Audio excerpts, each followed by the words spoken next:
Continuamos en Televida, nuestro espacio legal con el doctor José Zorzi. ¿Qué tal, José? ¿Cómo estás? ¿Qué tal, Claudio? Muy bien, bueno, hoy tenemos un tema interesante. Hoy en día que se habla de reformas laborales, de los sindicatos, toda la cuestión está del costo laboral. Y lo que poco se habla a veces es lo que verdaderamente tiene que conocer el trabajador, que es cuáles son sus derechos, ¿no? Así es, Claudio, pero uno debe partir de una reflexión. De nada sirve tener derechos si uno no lo conoce. ¿Por qué digo esto? Dos situaciones importantes. Si no conoces los derechos, no los podés ejercer. Claro. Y además tenés la posibilidad de que te los quiten en una reforma laboral abusiva, como hablábamos recién. Los trabajadores tienen que saber que sus derechos están ya contemplados en la legislación. Hay una diferencia en los derechos, por ejemplo, que tienen los empleados públicos a los empleados privados. Los empleados públicos se manejan por estatutos. Sí. Hay un estatuto municipal, otro provincial y otro nacional. Y ahí están los derechos y obligaciones del trabajador. Cambio, el trabajador privado se regula por dos leyes que son importantes. La ley de contrato de trabajo, que va a establecer unas normas generales y mínimas para el empleo, y otros que son los convenios colectivos de trabajo para la actividad que realiza el trabajador. Vamos a describir entonces qué viene a ser un convenio colectivo de trabajo. Esa es una buena pregunta y más hoy en día.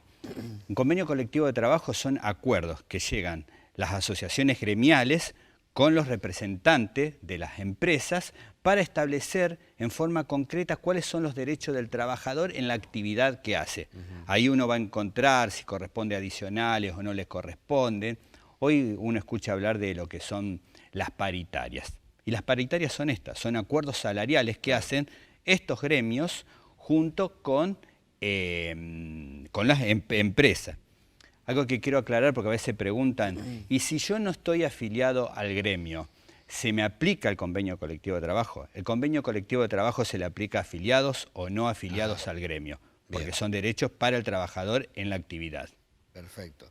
Esto es muy importante que se sepa, es un poco el ABC de la cuestión, ¿no? Pero a veces se da todo por sobreentendido y mucha gente que te pasará que te consulta sobre estas cosas que quizás sean básicas, pero no está mal refrescarlas. Vamos a ver qué derechos regulan los convenios colectivos de trabajo. Otra pregunta interesante, a veces llega gente, trabajadoras o trabajadores al estudio y me dice, doctor, ¿tengo derecho al presentismo, a un adicional por tarea riesgosa? ¿Cuántas horas tendría que trabajar en mi actividad? ¿Cuál es mi salario? Bueno, ahí donde uno tiene que ir al convenio colectivo de trabajo que establecen esas normas. Incluso, que recién hablando del presentismo, que es una compensación que existe para el trabajador que es puntual y cumple con su asistencia, eso no está previsto en todos los convenios colectivos igual. En algunos dice que se pierde, por ejemplo, con 2 ausencias justificadas y en otros con la tardanza. Claro. También uno tiene que buscar el convenio colectivo de trabajo para saber, por ejemplo, hay gremios que han conseguido muchísimo beneficio para el trabajador.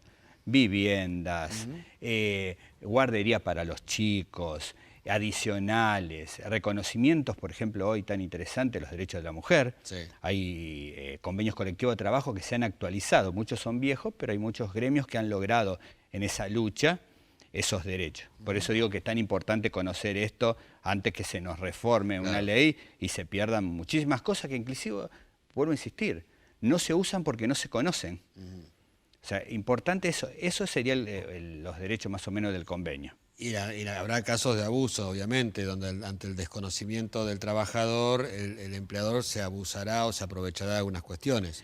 Pasará de vez en cuando. Muchísimo. Eso va en el desconocimiento. Claro, Generalmente claro. las empresas sí o sí están asesoradas, tienen su respaldo jurídico y les van informando. En cambio, muchas veces el trabajador está solo. Claro. Y ni siquiera sabe cómo recurrir a esas normas, ¿no? Por eso es importante que demos algunas recomendaciones, sobre todo para los chicos que quizás están encarando su primer trabajo. ¿Qué es lo que tenemos que tener en cuenta? ¿Qué tenemos que averiguar, saber?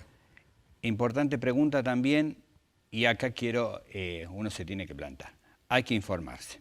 Hay que informarse. Lo podés hacer buscando un abogado o abogado de tu confianza que te informe más o menos qué derechos o qué convenios tenés en la actividad que realizás. O bien también lo podés hacer personalmente, yéndote a una página de internet, busca el convenio colectivo de trabajo para tu actividad, o te presentás en el Ministerio de Trabajo y decís, mira, yo realizo determinada tarea en el trabajo y quiero saber cuál es el convenio que se me aplica. Una vez que sí lo conoces, ahí haces el reclamo que corresponde para que esos derechos se te respeten, ¿no? Bien. Y mira, aprovechando la oportunidad, quiero contestar varias preguntas que me han hecho este fin de semana por el fin de semana largo. Sí. Para una gran mayoría fue de descanso y turismo, pero hay una gran mayoría que ha trabajado. Y me preguntaban cómo me tienen que pagar, porque teníamos un entrevero entre no laborables y feriados, y eso Fue desde el confundía. jueves hasta el lunes incluido. Hasta el lunes. Los días cuando son no laborables, es el empleador quien decide si se trabaja o no. Si decide que se trabaja, paga sueldo normal. En cambio, cuando es feriado, es una opción del empleado ir o no, y en el caso que acepte ir a trabajar ese día feriado, le tienen que pagar el doble del sueldo. O sea, esos temitas uno los tiene que tener claro para cuando están los feriados no laborables. Eso como tantas cosas, ¿no? Que hay que estar atentos y que conocer. Por eso vamos a dejar un teléfono para todas aquellas personas que quieran comunicarse, que quieran saber un poquito más. Bien, el teléfono de siempre, 341-559-8505. Bueno, José, muchísimas gracias. Gracias a Nos vos. volvemos a encontrar.